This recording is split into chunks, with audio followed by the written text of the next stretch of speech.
Well, look, I think there's no coincidence at all that the Premier decided to make a few transit-related announcements today in Milton. It is by-election season, and we've come to expect this from both Liberal and Conservative governments during by-election season. They're very quick to make all kinds of big promises, and then, like in the case of the Kitchener-Waterloo two-way all-day go, we wait for 12 years or more sometimes to actually see results. So I don't think those kinds of announcements hold a lot of weight. I think it's a little bit of fluff, but we will certainly continue to hold the government to account and look for more details. The government made some changes to the Up Express, which will result in less frequent service to those who take it not to the airport, but to Dundas West and I think Weston. Any thoughts on that? Yeah, obviously we want more people to be able to get to the airport and to that area, because a lot of people work up there as well, faster. But I am a bit concerned that we are not hearing a lot of details here. We need to understand a little bit more. So we're going to hold the government to account, look for some more information about this. But look, absolutely, I am concerned that people who are traveling from the Bloor Line or Weston are going to have to wait a lot longer to be able to get up to the airport. And we have not many details yet on when these increased trains to Kitchener are going to be in service.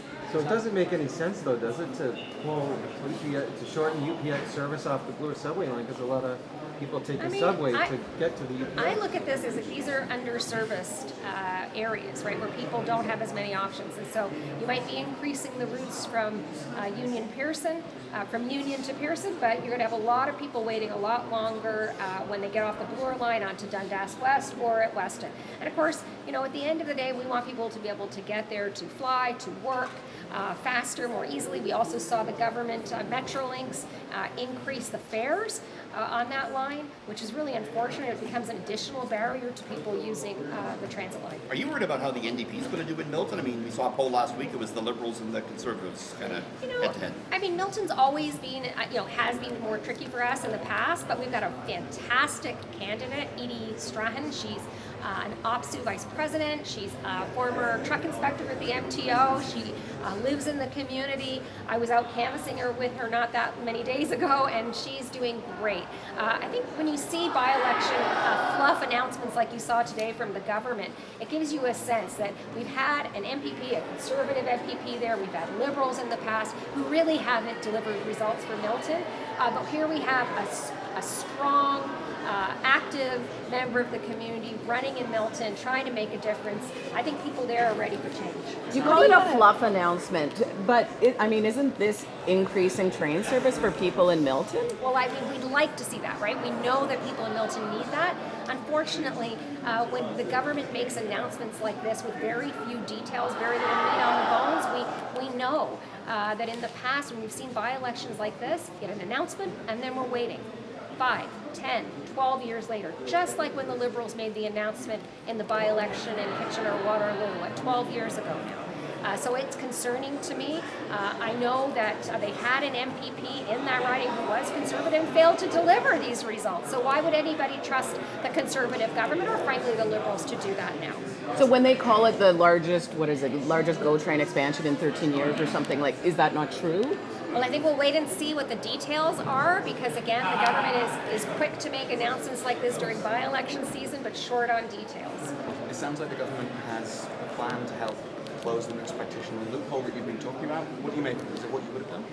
Well, I think we've seen, frankly, for many years now, that the fee-for-service model hasn't really produced the kind of primary care that we need in this province. What does work is an integrated health team approach. We've provided the government with what we think is a really positive solution to get more physicians and nurse practitioners, relieve them of that administrative workload, and actually see more patients. So I think that's what we would prefer to see, is a pretty dramatic expansion of the family health team approach. I think that will mean more people get seen faster and get a better quality of care. And frankly, I think once again, the government says they have a solution, but they keep knocking this over to the feds and refuse to show leadership.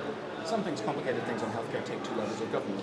It's not necessarily a cop-out of the federal government. Yeah, but I think that the provincial government has solutions that they could be addressing right now, right here. You look at what's happening in other provinces, say British Columbia.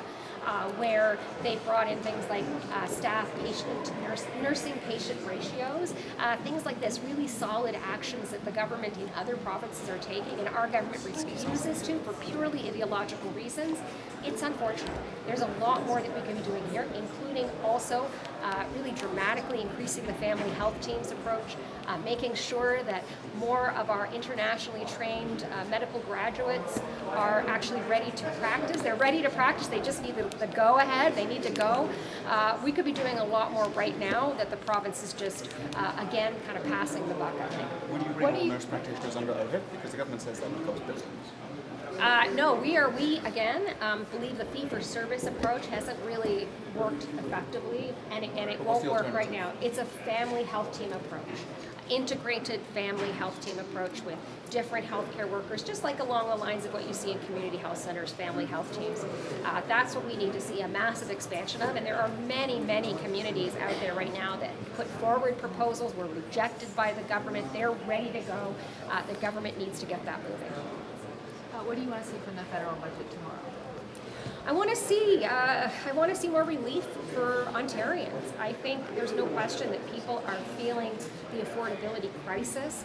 I'm really proud of a lot of the work that our NDP team has been doing there to try to extract some good things for people in Canada, including, and I would say, I'm really hoping that the federal government comes through with some serious support on youth mental health. But at the end of the day, it's the affordability crisis, the housing crisis. And of course, we know that right now, our own provincial government is about to leave $5 billion on the table of housing dollars that we need just because this premier will not accept one particular kind of housing. It's unfortunate. Okay, thank you.